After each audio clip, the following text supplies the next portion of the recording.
Siguiendo con el programa de actividades del Congreso, tenemos la ponencia enseguida de programas e instrumentos de prevención en México, a cargo del doctor Eiji Fukushima Taniguchi.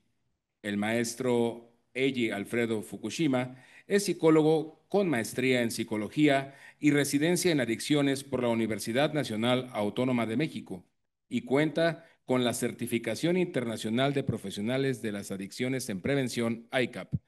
Su trayectoria profesional abarca funciones como investigador en los centros de integración juvenil, psicólogo en clínico en la Secretaría de Salud de la Ciudad de México, jefe de unidad en el Centro de Atención Primaria en Adicciones del Estado de México y subdirector del Observatorio Mexicano de Drogas en la CONADIC. Ha sido consultor del Programa de Justicia Terapéutica de la CICAT OEA. Actualmente se desempeña como capacitador internacional del Currículum Universal de Prevención y brinda asistencia técnica a organizaciones de la sociedad civil en temas de prevención, tratamiento y recuperación del consumo de sustancias psicoactivas. Por favor, doctor, cedo la palabra.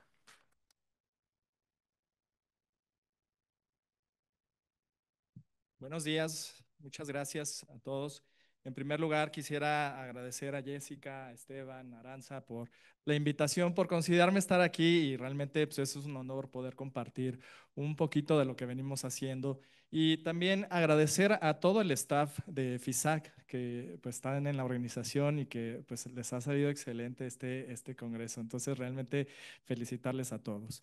Bueno, el día de hoy me tocó este tema del programa de instrumentos para la prevención del consumo de alcohol durante el embarazo y realmente pues es un reto muy importante porque bueno, yo creo que con las exposiciones del doctor Augusto, la doctora Silvia Cruz pues han visto toda esta situación y realmente pues no crean que les voy a presentar un instrumento que diga este es el instrumento que va a detectar todos estos casos, realmente es más complejo.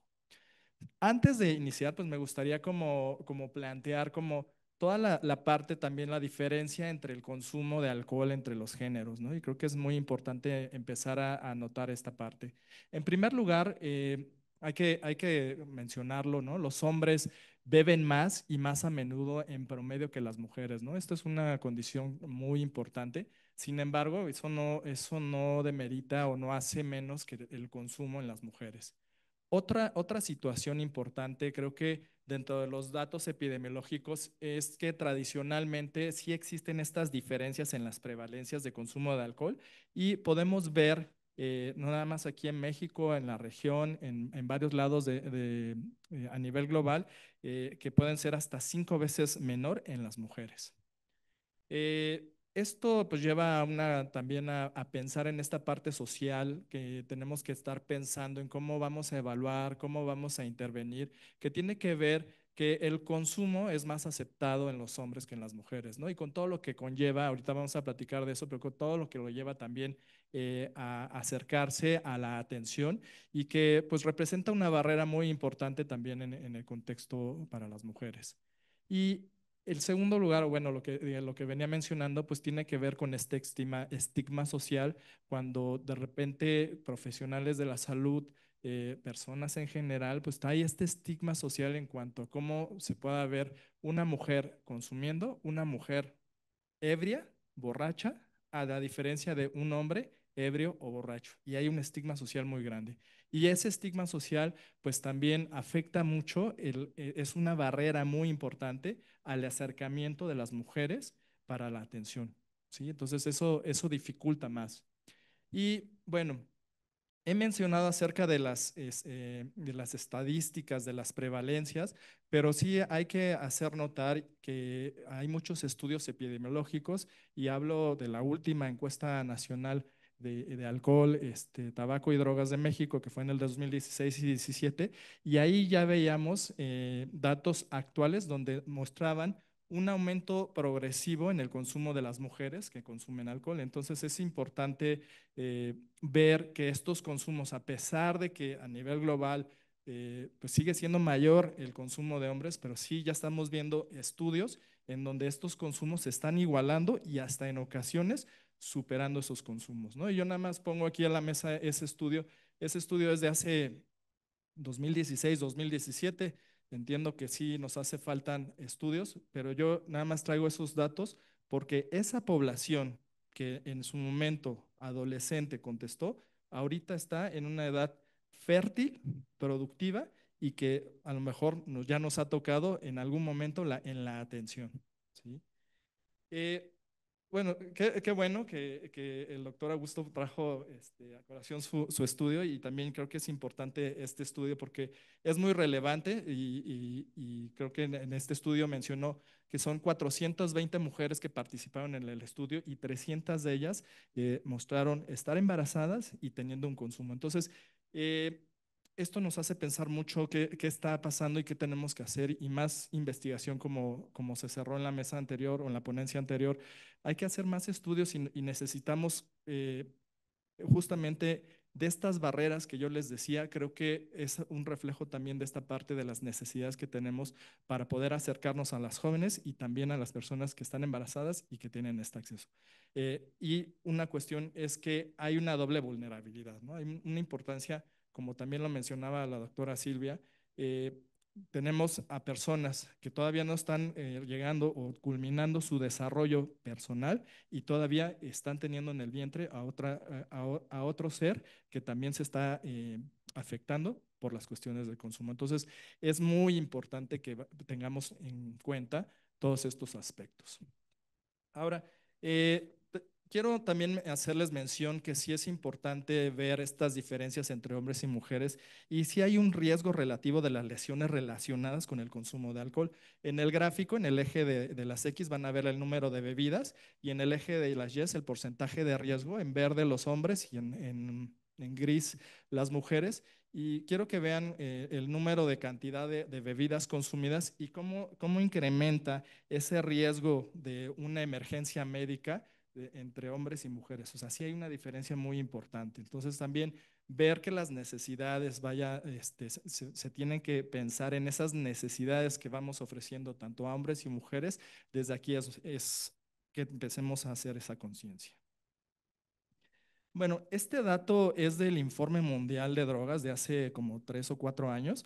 Este informe habla más que nada sobre las drogas o las drogas en general, pero no quisiera yo dejarlo fuera porque también creo que es importante. Este estudio o este fenómeno se le conoce como el efecto telescopio, en donde sabemos que más hombres consumen sustancias, sin embargo, su transición hacia los trastornos por consumo o por uso de sustancias es mucho más lento que las mujeres. Y también sabemos que muchas mujeres consumen menos sustancias, pero su transición hacia el trastorno por uso de sustancias esto es mucho más acelerado. Entonces, ¿a qué se deben estas diferencias? Creo que mis antecesores lo han logrado compartir mucho mejor, pero hay que saber ver que hay diferencias físicas entre hombres y mujeres. En el caso del alcohol estamos hablando de las cantidades de agua que tiene el cuerpo de la mujer y del hombre son muy distintas, por lo tanto, pues también la forma en que se absorben los consumos de alcohol o las formas en que las sustancias pueden penetrar las barreras hematoencefálicas o en este caso la placenta, pues son muy distintas y pues esto también nos hace pensar que necesitamos tratamientos diferenciados para hombres y mujeres. Lo han comentado mis antecesores y creo que es importante. Yo quisiera compartirles esta guía de identificación y el manejo de uso de sustancias y de trastornos por uso de sustancias durante el embarazo. Creo que ha sido una guía que puede servirles a todos los que están aquí presentes y a los que nos están siguiendo en línea. Y esta guía lo que nos dice principalmente es evitar el consumo durante el embarazo, ¿no? Es cero consumo de alcohol, no hay ninguna cantidad segura del consumo. Eso que quede muy claro, ¿no? Y creo que los tres, por lo menos los tres que hemos participado el día de hoy, estamos con la misma idea. Entonces, este es el mensaje principal. Lo mencionaba la doctora Silvia, pero sí hay un patrón típico a través del embarazo. Quiero que vean dentro del gráfico, los que están en azul son las mujeres que han estado en abstinencia. Los que están en rojo, gris y verde, pues son las que tienen consumos de alcohol en distintas cantidades. Y los cuadrantes que ustedes van a ver en el eje de las X tiene que ver antes de la gestación, durante el primer semestre, el segundo y el tercer trimestre. Y bueno, normalmente lo que ha pasado, un patrón típico que ha pasado durante el embarazo es que las mujeres se enteran en el primer mes del embarazo, ¿no? Y lo veníamos platicando justamente. Entonces, quiero que puedan observar aquí durante el primer trimestre las líneas verde, gris, que vemos esta disminución en el consumo, ¿no? Y la línea azul, que las personas que venían abstemias, pues con más razón, hacen esta abstinencia. Y este patrón es muy marcado dentro de las mujeres que están embarazadas. Hay más estudios que confirman estas cuestiones, pero sí el primer mes es cuando, después del primer mes es cuando se dan cuenta que están embarazadas y entonces vienen estos cambios. ¿Por qué es importante este patrón, ¿no? Bueno, lo mencionaba la doctora Silvia, creo que queda muy claro.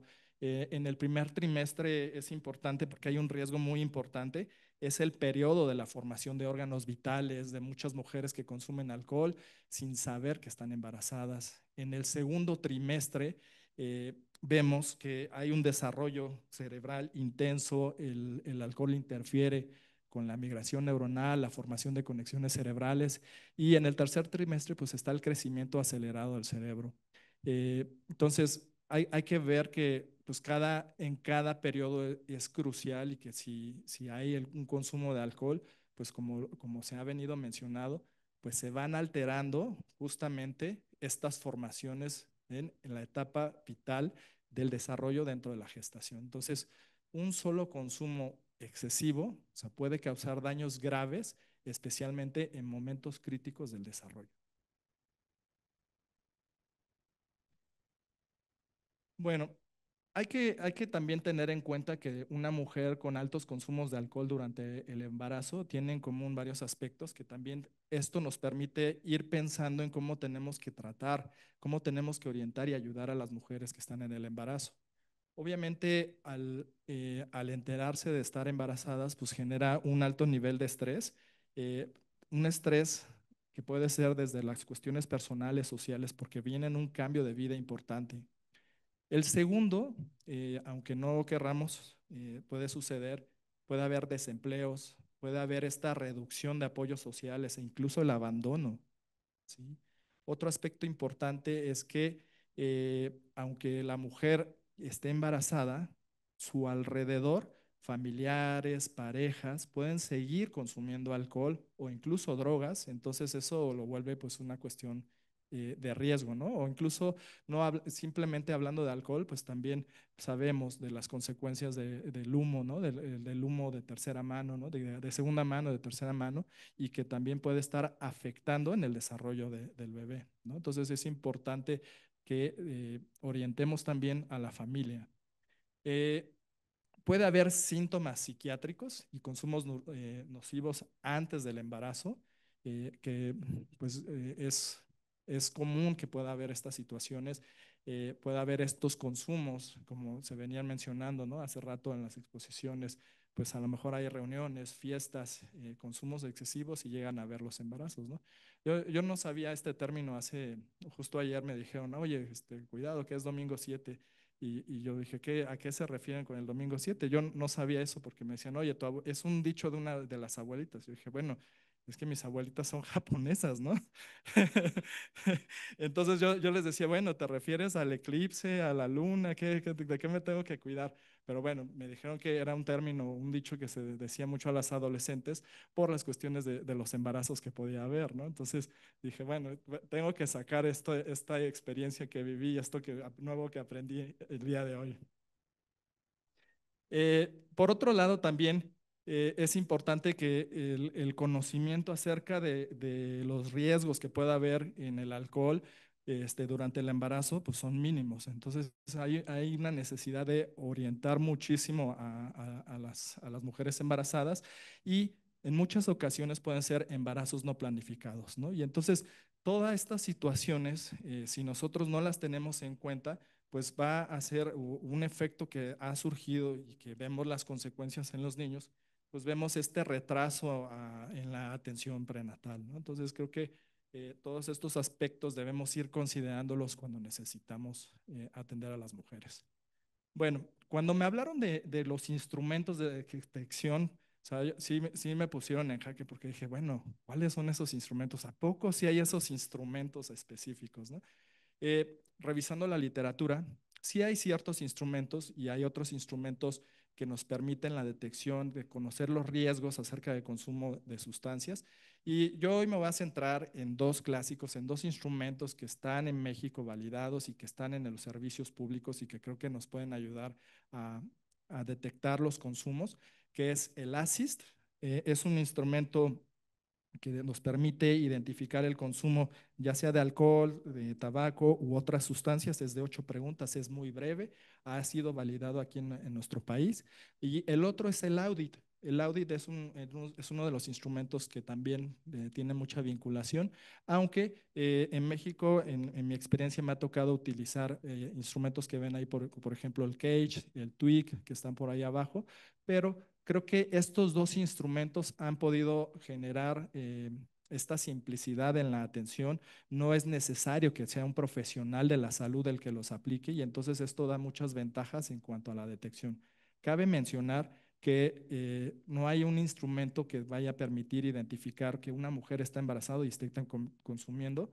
Tiene que ser una evaluación integral que se vienen haciendo desde la parte de salud, que implica la entrevista, los instrumentos que nos permitan identificar los riesgos, por ejemplo, del consumo. Y obviamente, ahorita voy a explicar cada uno de estos instrumentos, pero estos instrumentos nos muestran ciertos riesgos del consumo de sustancias y hablar de una mujer con consumo de sustancias, todo consumo es riesgo, ¿sí? Entonces, no hay una permisividad para esta población en cuanto al consumo de sustancias. Bueno, el audit creo que tiene una ventaja muy grande porque nos permite identificar los trastornos por consumo de alcohol. Son 10 preguntas, pueden ser autoadministradas o dirigidas por una persona o por un profesional de la salud. Y la ventaja de este instrumento es que nos va a indicar los patrones de consumo de alcohol, desde bajo riesgo, desde abstinencia, bajo riesgo, consumo peligroso, consumo nocivo, posible dependencia. El ASIST creo que tiene la ventaja de poder identificar en 8 preguntas la historia de consumo de todas las sustancias y, bueno, enfocarnos principalmente en aquellas que estén siendo consumidas actualmente. Y, bueno, la diferencia del audit al ASIST es que esta indica patrones de uso de sustancias y los posibles riesgos, moderado abajo, y las posibilidades de atención o las necesidades de atención que pueda tener. Pero, repito, aunque apliquemos estos instrumentos, de identificar a una persona que está en embarazo, o sea, no cualquier consumo de alcohol ya es riesgo. Ahora, ¿por qué es tan peligroso? Creo que, bueno, se ha venido explicando ahorita muy claramente, ¿no? Y cómo el alcohol tiene esta facilidad de atravesar la barrera de la placenta. Justamente también cómo el alcohol en el feto tiene una metabolización muy distinta a la madre que es adulta, ¿no? Es mucho más lento, es mucho más prolongado y por lo tanto hay una intoxicación o una exposición tóxica más continua. Entonces, creo que es importante también dentro de la atención informar a las madres, ¿no? Y por qué estamos insistiendo en esta parte.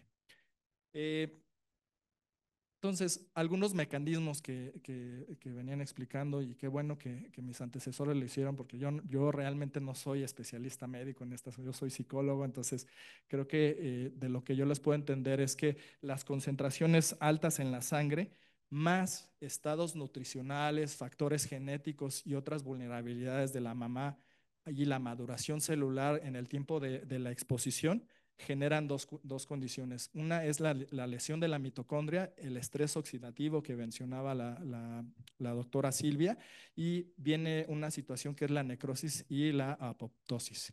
y por lo tanto, bueno, hay una muerte celular y hay una pérdida neuronal en etapas que justamente estábamos hablando, que son del desarrollo, ¿no? Entonces, todas estas situaciones, pues hay un cambio importante en el sistema nervioso celular. Bueno, el síndrome del espectro alcohólico fetal, creo que es importante, ¿no? Y me gustó como lo mencionó el doctor Augusto, que era como un paraguas, ¿no? Y justamente creo que a la hora que yo también lo grafiqué y lo estaba escuchando, dije, ah, sí es cierto, ¿no? Me quedó también como un paraguas. Involucra principalmente estos trastornos, ¿no? El síndrome alcohol fetal, el síndrome alcohol fetal parcial, trastornos del desarrollo neurológico relacionados con el alcohol, defectos de nacimiento relacionados con el alcohol y pues se caracteriza principalmente por trastornos mentales como son los problemas de coordinación motora, memoria deficiente, comportamiento hiperactivo, dificultad para concentrarse, problemas de aprendizaje, retraso en el habla y el lenguaje y la discapacidad intelectual, pero también hay problemas físicos que mencionaron hace rato, rasgos faciales anormales, atípicos, cabezas pequeñas, problemas de audición y visión y problemas cardíacos y renales y óseos. Eh, Quiero mencionarles que dentro del DSM-5 hay aproximadamente 60 trastornos que se están relacionando con el consumo de alcohol, ¿no? Entonces, eso hace una complejidad mucho más grande, ¿no? Yo creo que uno de los que más se escucha también después del embarazo, pues es la depresión postparto, ¿no? Pero así como estos casos, o sea, hay aproximadamente 60 trastornos que se relacionan con el consumo de sustancias o que están afectando y que tienen esta relación. Entonces, hace más complejo también toda la parte de la evaluación. Bueno, ya mencionaron cuáles son las características físicas, ¿no? Y incluso, pues a veces yo que estaba revisando todo esto, hasta yo mismo me estaba revisando, ¿no?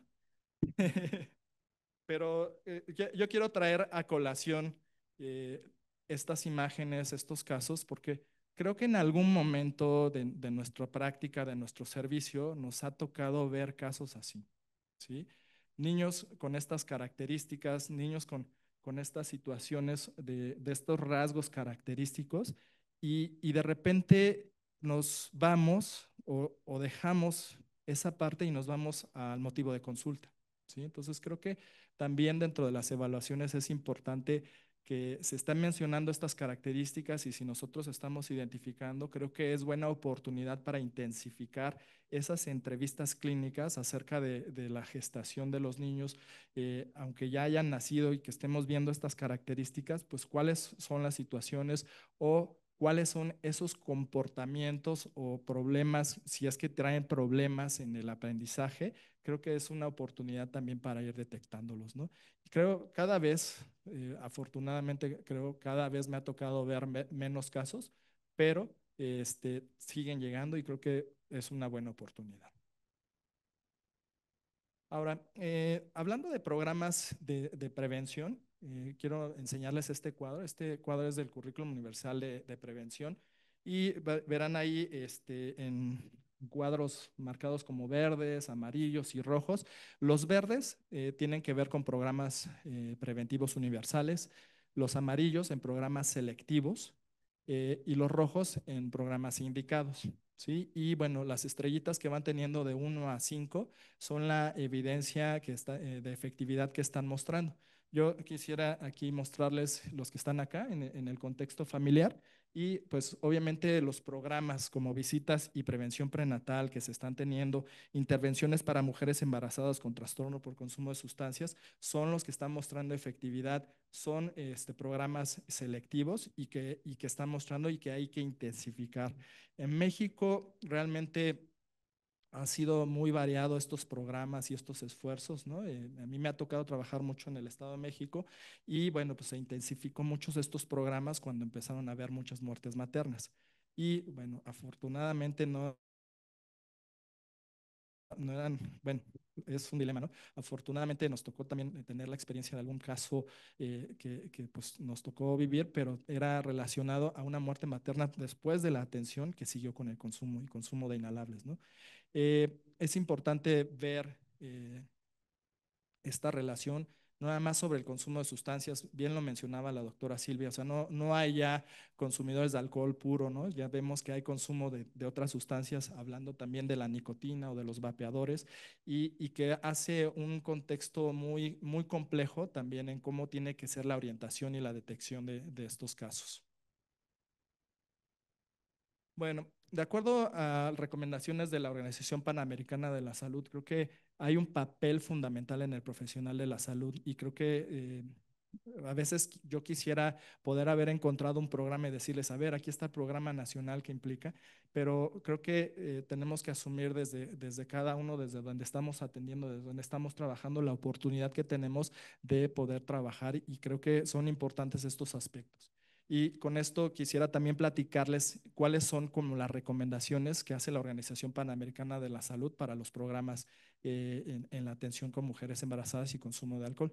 En primer lugar, los profesionales de salud pueden ser ese soporte directo. Hace rato lo mencionaba, ¿no? Todo ese estigma social que pueda haber, toda esa presión social que pueda haber dentro de una persona, una mujer embarazada y con consumo de alcohol. Entonces, a veces no tiene a quienes recurrir y cuántas veces la enfermera, el médico, el trabajador social, los psicólogos que estén dentro del programa, aunque no sean específicamente de embarazo o de consumo de sustancias, pueden ser ese soporte directo.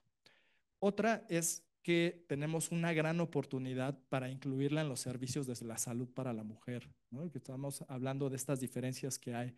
Eh, Se pueden ampliar el foco de análisis y creo que es importante aquí el factor familiar y bueno, pues también detectar o identificar el consumo de las familias para que se vayan modificando estos patrones y también es el momento para identificar esos recursos de apoyo que tenga la mujer, apoyos sociales, de asistencia psicológica, de inclusión social y laboral, ¿no? Entonces creo que ese primer respondiente en salud creo que es clave para ver cómo se puede atender, no dejar omitir, no dejar pasar, porque ya cuando lo vimos en los estudios, lo que les mencionaba del primer mes, bueno, del primer trimestre, del segundo trimestre, ya es tarde, ¿no? Si nosotros logramos una atención también con la familia o vincular las necesidades que va teniendo la mujer con la familia, pues vamos a ver estas situaciones en la familia, ¿no? Puede haber reducción o abstinencia del consumo de alcohol y drogas y pues evitar que sea ese detonante importante para el consumo de la mujer embarazada. Por otro lado, también va a ayudar a modificar el estrés, las actitudes dentro del miembro de la familia y algo muy importante y algo muy necesario que tiene la mujer es ese apoyo emocional que se tiene, ¿sí? Entonces, creo que eh, si nosotros buscamos, bueno, las mujeres embarazadas que consumen alcohol, o sea, pueden sorprenderse con esta información, con ese primer respondiente que pueda estar orientando, pueden sorprenderse de esos riesgos que hay en el consumo de alcohol durante el embarazo, pueden sufrir estos conflictos internos, pero pueden sentirse apoyados por estos primeros respondientes, pueden sentirse vulnerables a las críticas intolerantes y no estar dispuestas a hablar. Y creo que estos apoyos sociales o grupos que se puedan ir formando permiten esta parte. Y el profesional de la salud pues debe dar la bienvenida, ayudar y guiar a las futuras madres.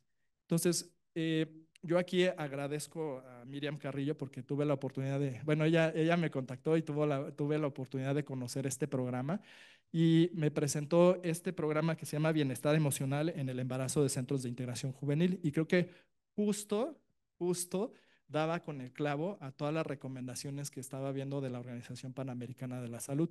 Este programa, como pueden ver, el objetivo es promover los recursos para afrontar el malestar emocional, el estrés, la ansiedad, la depresión, así como reforzar habilidades sociales y el afianzamiento de las redes de apoyo, ¿no? Justo lo que estábamos platicando. Dos, va dirigido a embarazadas o personas con planes de embarazo o madres de infantes hasta 2 años y familias, ¿no? Y creo que hablando de esos 60 trastornos que podían estar relacionados con el consumo de sustancias, creo que nada más en la situación del embarazo, sino que también una vez que ya hayan nacido los niños, la madre sigue teniendo esta atención. Entonces, es un programa que creo que va siendo muy integral. ¿Cómo está el esquema de intervención? Creo que hay una sesión inicial donde hay una sensibilización, hay esta detección temprana para saber el nivel de riesgo de cómo está el consumo de sustancias, pero pues en aquellos casos que si sean consumos muy severos, que vayan hasta la dependencia, pues ya va una canalización de tratamiento, porque acuérdense, sí o sí hay que detener el consumo, ¿sí? Cuando son consumos ya más experimentales o de riesgo bajo, entonces hay sesiones que nosotros conocemos como consejerías, a nivel internacional como consejerías, en México más le llamamos intervenciones breves, pero este programa pues tiene todas estas características. Sesión uno trabaja mucho esta parte de la salud emocional en el embarazo, ¿no? Creo que es importante esta parte psicológica de bajar esos niveles de estrés que estábamos mencionando. El impacto, sesión 2 se trabaja el impacto del consumo de drogas en el embarazo. La sesión 3 sobre las decisiones sobre el futuro de lo que vaya a ser de la mamá y del hijo. El consumo de drogas, de ansiedad y estrés, depresión, pre y posparto. Y por último, pues la sesión de las redes. Y además, también tiene una parte de atención muy importante que mencionábamos hace rato, de la pareja y de la familia, para reducir esos niveles de estrés que están generando. Acuérdense que pues, es una situación ambiental muy compleja y que también puede ayudar, bueno, ojalá, ¿yo le hice algo? No, perdón. Creo que es importante para reducir esa parte del estrés que se está generando en el ambiente, y lo más importante, si hay consumos por parte de la familia y la pareja, pues también se puedan llevar a la abstinencia o la disminución, ¿sí? Bueno, tienen unos folletos informativos y creo que pueden ustedes ahí, si quieren tomarle una fotito o algo, se pueden acercar para conocer más a estos programas, o si ustedes están en la parte de salud y son los primeros respondientes en salud para poder atender a las personas, creo que pueden orientar también llamando al número de 6J o a las redes sociales de 6J, o bueno, los que estamos aquí presentes aprovechar que está Miriam, está Beatriz de Centros de Integración y pueden dar información más precisa acerca del programa. Eh, bueno, y también creo que es importante una parte de la psicoeducación, y lo venían mencionando, el alcohol y la lactancia, ¿no? O sea, no nada más porque ya nació el bebé, pues ya retornen a ese consumo de alcohol. Es importante que orientar a las madres que el alcohol disminuye la producción de la leche, ¿no? A diferencia de muchos mitos que hay acerca del consumo de alcohol, o incluso durante el desarrollo del niño, que es benéfico para que cuando le salen los dientes, pues ponle tantito alcohol, etcétera, pues todos esos aspectos no son positivos, ¿no? Eh, bueno, si en algunos casos la dependencia ha sido tan severa y se sigue manteniendo, pues también hacer consciente a la madre que, pues, después de haber consumido alcohol, después de 30, 60 minutos, o sea, los niveles sanguíneos dentro de la madre están muy altos con las concentraciones de sangre, ¿sí? El cerebro del bebé, pues hay que también tener en cuenta que es extremadamente sensible al alcohol, incluso en pequeñas cantidades, y que el alcohol pues altera el sabor de la leche, puede modificar el ritmo normal o el sueño de los bebés, puede provocar esta irritabilidad, que influye en el desarrollo general y en el crecimiento del bebé. Aquí no me gusta la última recomendación de la OMS, pero bueno, lo tiene también considerando en casos de mamás que puedan tener una dependencia severa, pero la primera recomendación es: debe alentarse a no consumir alcohol o drogas cuando se amamanta. El consumo no es necesariamente una contraindicación para la lactancia. El contacto de piel es importante para la formación del vínculo y el desarrollo o esta relación madre-hijo. Y bueno, si la mamá decide en estar consumiendo, pues por lo menos en la lactancia, pues que se espere 2 horas después para poder amamantar, ¿no? Aunque lo ideal, y yo refuerzo lo que mis compañeros han venido mencionando, lo ideal durante el embarazo y la lactancia, lo ideal es que no haya ningún consumo, que no lo amamanten. Pues sí, pero que sí haya ese contacto, ¿no? Es importante. Bueno, y creo que para finalizar, otra recomendación, la Organización Panamericana de la Salud tiene en su aula virtual, y es un curso gratuito y realmente muy fácil. Tiene este curso de la salud de la mujer y el embarazo, enfoques integrales para prevenir problemas asociados con la exposición prenatal al alcohol. Son de 7 módulos. Yo le recomiendo a todos los profesionales de la salud que lo tomen, a todas las personas que estén trabajando o estén en esta situación relacionada con los embarazos. Creo que orienta mucho acerca de las necesidades, y bueno, lo van a encontrar en la página de la OPS en su aula virtual. Es gratuito y realmente pues yo tomé el curso y realmente es muy práctico y muy orientativo. Y bueno, con esto solo les dejo una pregunta, esperando haber elevado más esa conciencia acerca de esta situación. ¿Qué les dirían a una mujer embarazada que informó haber consumido alcohol en el embarazo anteriores y que ha tenido hijos sin problemas del desarrollo? Bueno, les agradezco mucho y que aquí les dejo mi correo. Gracias. Gracias, muy amable el doctor Eiji Fukushima. A continuación, entramos a la parte de preguntas y respuestas rápidamente. Si alguien tiene alguna pregunta para el doctor, por favor.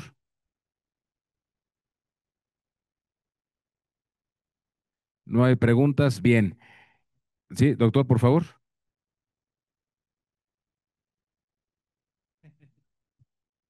Primero hay que le daría los mismos consejos, porque yo no sé si vaya a tener más hijos, ¿sí? En segundo lugar, creo que es importante revisar a sus hijos cómo se han ido desarrollando, y también, como lo veníamos viendo en las ponencias anteriores, pues puede presentar algunas características que parte del personal de salud hemos dejado pasar. Entonces creo que es importante hacer la orientación sin importar, porque la situación de embarazo pues se puede dar en cualquier momento. Sí. Bueno, me regresó mi pregunta, ¿eh? Eso está.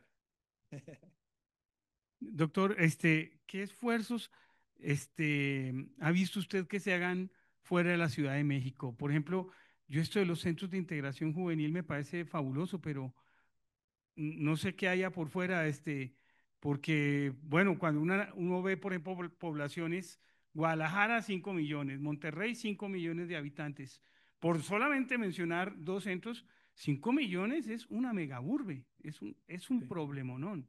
¿Qué hay? Sí, gracias por la pregunta, doctor. Mi experiencia ha sido más que nada en el Estado de México, y también hablar del Estado de México No, eso está peor. está peor.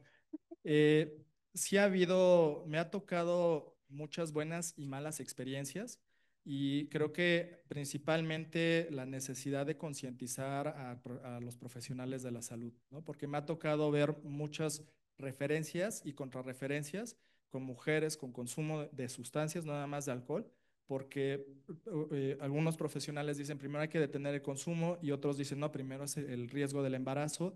Y bueno, creo que es mucho la concientización de que tiene que ir a la par esta atención, y que tiene que ser una atención integral, ¿no? Y no estar desgastando al paciente de un lado a otro, y pues obviamente eso hace que no quieran acercarse a los servicios, ¿no?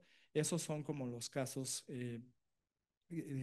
pues, de un extremo negativo, ¿no? Pero hay otros casos en donde me ha tocado médicos de los centros de salud en personas embarazadas, mujeres que están, digamos, casi en una situación de calle, embarazadas y con consumo de sustancias, en donde ellos mismos le van dando el seguimiento con los casos, y hasta que nazca el bebé. Y bueno, hace rato lo mencionaban, pero sí me tocó ese caso en particular. Por ejemplo, este centro de salud, este médico solicitó ya la atención del DIF cuando ya nació el hijo, para que entonces el seguimiento de parte del niño que ya nació lo pudiera llevar. Y obviamente, pues darle seguimiento a la salud a la mamá, pero son casos como muy aislados.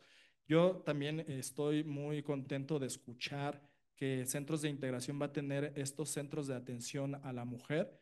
He escuchado esfuerzos de los CAPAS, anteriormente CAPAS, ahorita SECOSAMAS, que se han querido hacer para la atención de la mujer, pero creo que siguen siendo hablamos de una red muy importante en México y a nivel latinoamericano, pero pues, siguen siendo pocos o de difícil acceso y a veces esos centros quedan muy en la capital, ¿no? Lejos para las personas. Entonces, creo que este primer esfuerzo que está haciendo Centros de Integración, yo esperaría que se vaya multiplicando, porque creo que esa necesidad o esa diferenciación que hay entre los consumos de hombres y mujeres es importante y a veces no nos damos cuenta o ya estamos en esas guías de práctica y seguimos el ABC de la atención y no estamos haciendo esa separación de las necesidades que hay en las mujeres y más si son mujeres embarazadas, ¿no? Entonces creo que es ese esfuerzo que se necesita y creo que si lo podemos replicar en todas las entidades, pues estamos avanzando con ese granito de arena. Gracias, maestro. Si no hay una pregunta más, por favor. No, pues nada más agradecer, maestro Eji, por presentar el programa de bienestar emocional en el embarazo. Lo desarrollamos en la Dirección de Prevención con mucho gusto. Y la verdad es que es un programa que pensamos llevar hasta las clínicas, el centro de salud, donde las mamás van a hacer su primera revisión ginecológica o pues, estoy embarazada y vine porque cada mes tengo que venir a mi revisión. Entonces ahí es donde hacemos esa entrevista breve inicial, donde les sensibilizamos, les platicamos y agendamos con ellas. Cada que ellas tienen revisión, pues se hace el grupo de mujeres embarazadas. Y también trabajamos mucho la sensibilización con el personal médico, con los profesionales de salud, para que ellos mismos puedan también capacitarse y referir a las mujeres embarazadas que quieren, e incluso hay muchas van que no consumen sustancias, pero que tienen esta situación de malestar emocional, de estrés, de mucha ansiedad, de depresión incluso. Entonces, tratamos de hacer ese acompañamiento y pues les invitamos que conozcan el programa, que se acerquen a CIJ y pues lo importante de esto es que se replique, que lleguemos a esas personas que lo requieren y que pueda ser realmente un apoyo. Muchas gracias. No, al contrario, muchas felicidades y realmente, bueno, me gustó también mucho el programa porque sigue estas recomendaciones que ha hecho la Organización Panamericana de la Salud. Entonces, muchas felicidades. Gracias, maestro Eiji Fukushima. A continuación, recibe de manos de la licenciada Aranza Perea y el maestro Esteban Noya el reconocimiento por su participación en este primer foro. A continuación, tenemos un pequeño break de 5 minutos para que puedan pasar a la parte externa del auditorio, en donde también estamos en el stand de FISAC, donde podrán encontrar mucho mayor información, aparte de actividades interactivas. En 5 minutos regresamos. Muchas gracias. De igual manera, a las personas que están siguiéndonos en línea, les seguimos invitando a generar sus preguntas para los ponentes.